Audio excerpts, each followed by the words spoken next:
કેમ છો? Good morning મારા વાલા મિત્રો. આજે તારીખ થઈ ગઈ છે 23/4/2026 અને વાર થયો મિત્રો આજે ગુરુવારનો દિવસ. મિત્રો, ગુરુવારનો દિવસ અને આજે પાછી સેન્સેક્સની એક્સપાયરી પણ છે. આજે સેન્સેક્સની એક્સપાયરી છે એટલે આજે સેન્સેક્સ 30 સ્ટોક્સની અંદર અને નિફ્ટી 50 સ્ટોક્સની અંદર આજે જબરદસ્ત મુવમેન્ટ રહેવાની અને ઉપર નીચે ઉબડ ખાબડ. એ સાથે સાથે પ્લસ આજે ગિફ્ટ નિફ્ટી લગભગ 180-185 અંક જેટલી માઇનસ બતાવી રહી છે. એટલું બજાર માઇનસ ખુલે એવા અણસાર દેખાઈ રહ્યા છે. આ વાત થઈ ગઈ મિત્રો કે બજાર ક્યાં અને કેવી રીતે કામકાજ કરશે. પ્લસ આજે એક એવું સેક્ટર વિશે હું તમને વાત કરવાનો છું કે જે સેક્ટર આવનારા સમયમાં જબરદસ્ત ઉભરીને આવે અને ક્યાંક ને ક્યાંક 5 વર્ષે જબરદસ્ત રિટર્ન બનાવીને આપે એ ટાઈપનું સેક્ટર છે. અને અત્યારે હાલ એની ડિમાન્ડ પણ બહુ જ વધી ગઈ છે મિત્રો. એની પ્રોફિટેબિલિટીમાં વધારો, એના સેલ્સની અંદર વધારો જોવા મળશે આવનારા સમયની અંદર. તો એ સેક્ટરને આપણે આપણા વોચ લિસ્ટમાં રાખીશું. જ્યારે એને ડીપ મળશે ત્યારે એને એડ કરી શકીશું. તાત્કાલિક કોઈ એડ કરવાની જરૂર નથી મિત્રો. ઓકે, તો હું એ સેક્ટર વિશે પણ વાત કરવાનો છું. એ પહેલાં આપણે જોઈ લઈએ મિત્રો કે ગઈકાલે બજાર ક્યાં બંધ રહ્યું. બુધવારના દિવસે બજારે ક્યાં અને કેવો વળાંક આપ્યો અને એફઆઈઆઈડીઆઈની એક્ટિવિટી ઉપર પણ ફટાફટ નજર નાખી લે. તો નિફ્ટી ગઈકાલે મિત્રો 198 અંકના ઘટાડા સાથે 24,378 અંક બંધ જોવા મળ્યું. જ્યારે સેન્સેક્સ 756 અંકના ઘટાડા સાથે 78,516 અંક બંધ જોવા મળ્યું. વાત કરીએ એફઆઈઆઈડીઆઈની એક્ટિવિટીની, તો એફઆઈઆઈએ મિત્રો 2,078 કરોડની કેશ માર્કેટમાં વેચવાલી કરી. ધીમે પૈસા ખેંચ્યા જ કરે છે એફઆઈઆઈ. ક્યારેક વચ્ચે ટીલા ટપકે ખરીદારી કરવા આવે તો 500-600 કરોડ 300 કરોડનું કરીને પછી વેચે એટલે તો 2,000, 1,000, 1,500, 1,800, 1,900. ડીઆઈઆઈએ પણ સાથે કાલે તાલ મિલાયો એફઆઈઆઈને કે તું વેચે છે તો હું વેચું. આજે 1,048 કરોડની ડીઆઈઆઈની પણ વેચવાલી કાલે જોવા મળી. બંને જણા કાલે વેચવાલ હતા. હવે વાત કરીએ વધનારા શેરો ઘટનારા શેરો. તો વધનારા શેરોમાં મિત્રો ગઈકાલે અમર રાજા બેટરી પહેલો નંબર હતો, 16.1% તેજી, ધુઆધાર તેજી જોવા મળી અમર રાજા બેટરીમાં. બીજા નંબરનો સ્ટોક, હવે અમર રાજા બેટરી છે એ મિત્રો તમે જાણો છો કે અત્યારે ઈવીની ડિમાન્ડ વધી ગઈ છે પેટ્રોલ ડીઝલના અને એનર્જી ક્રાઇસિસના કારણે.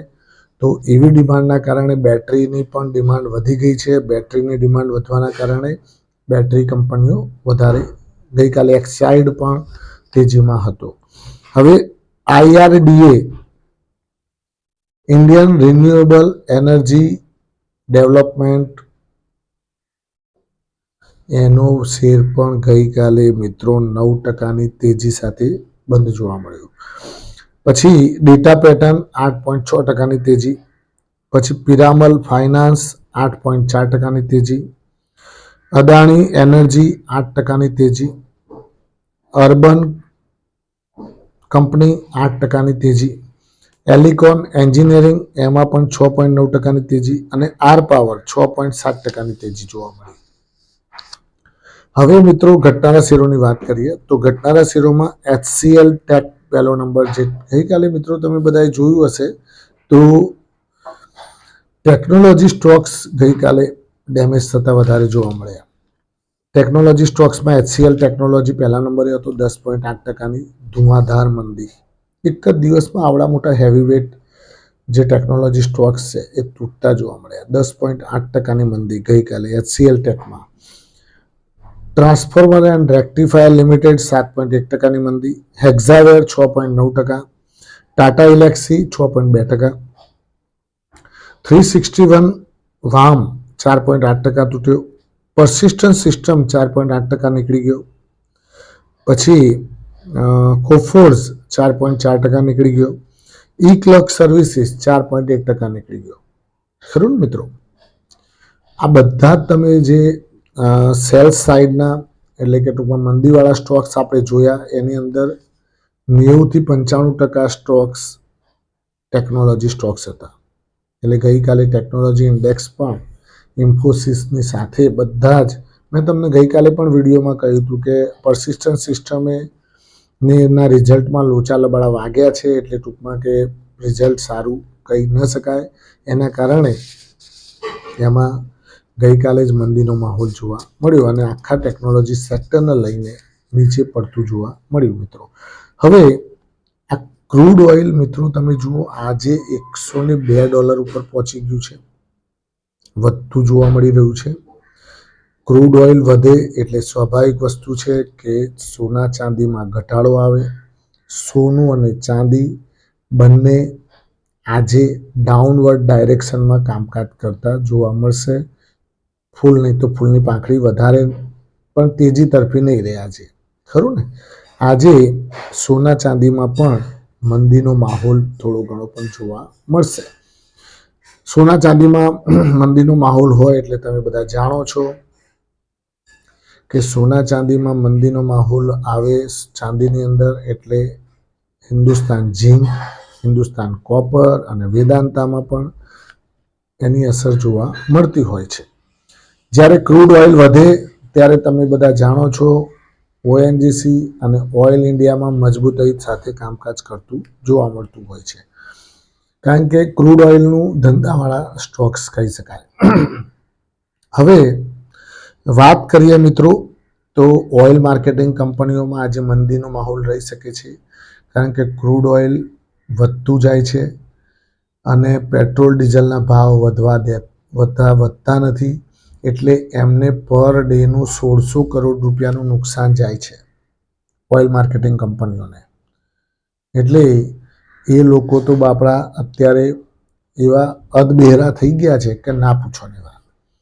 પણ હવે કંઈક આગળ જતાં એનો પેટ્રોલ ડીઝલમાં ક્યાંક ને ક્યાંક વધારો ક્યાંક સરકાર કરે તો એમાં નવાઈ ન પામતા. બીજું મિત્રો તો વાત કરી લઈએ હવે મુદ્દાની વાત. તો આવનારા 5 વર્ષમાં, આવનારા 5 થી 10 વર્ષ મિત્રો ને તમે લાંબા ગાળાના રોકાણકાર તરીકે હું તમને એક સેક્ટર બતાવું છું. એ સેક્ટર ઉપર તમે ખાલી ધ્યાન રાખજો, વોચ લિસ્ટમાં રાખજો. ઉતાવળ કરીને ખરીદતા નહીં. ખરીદો તો તમારા ફાઇનાન્શિયલ એડવાઇઝરને અથવા તો ફંડ મેનેજરને પૂછી અને પછી ઇન્વેસ્ટમેન્ટ કરજો, જેથી કરીને તમને કોઈ તકલીફ ન પડે. હવે આ 5 વર્ષમાં સારામાં સારું રિટર્ન આપી શકે એવું સેક્ટર એટલે કે થીમ ઉભરાઈને નીકળી આવી છે. એ થીમ કઈ છે?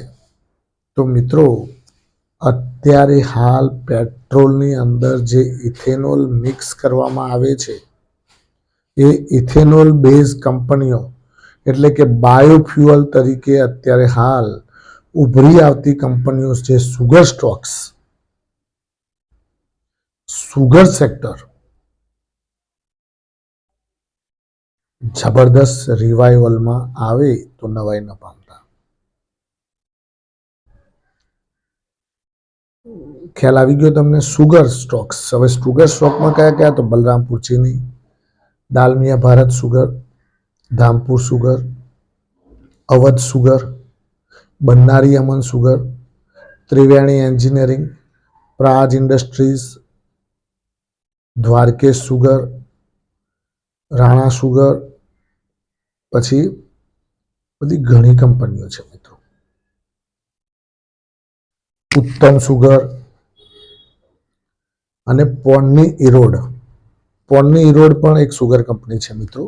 આ બધી જ કંપનીઓ જે એક સુગર તો ઉત્પન્ન કરે જ છે, પણ સાથે સાથે ઇથેનોલ બનાવવાનું પણ કામકાજ એમનું છે.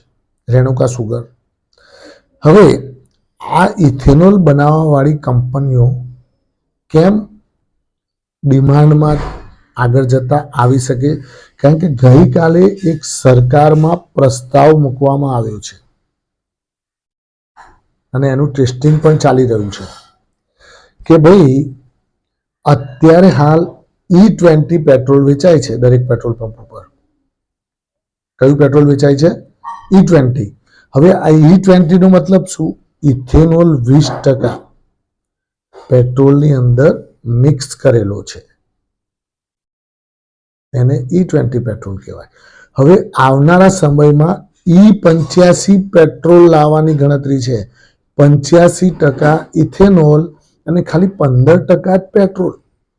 એટલે બીજા દેશો ઉપર જે નિર્ભરતા છે, જે આપણે આ બહારથી મંગાવવું પડે છે પેટ્રોલ, એ ઓછું થઈ જાય.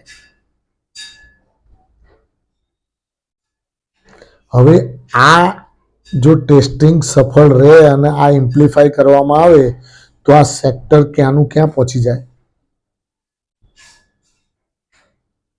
એટલે જે પણ ઇથેનોલ બનાવવાળી કંપનીઓ છે એના ઉપર વોચ લિસ્ટમાં રાખજો. Thank you very much. ખૂબ ખૂબ આભાર. આજનો દિવસ તમારા માટે શુભ રહે, લાભદાયી રહે, ફળદાયી રહે એ માય પ્રોફિટ પોઈન્ટ ચેનલ વતી આપ સૌને શુભકામનાઓ. Thank you very much.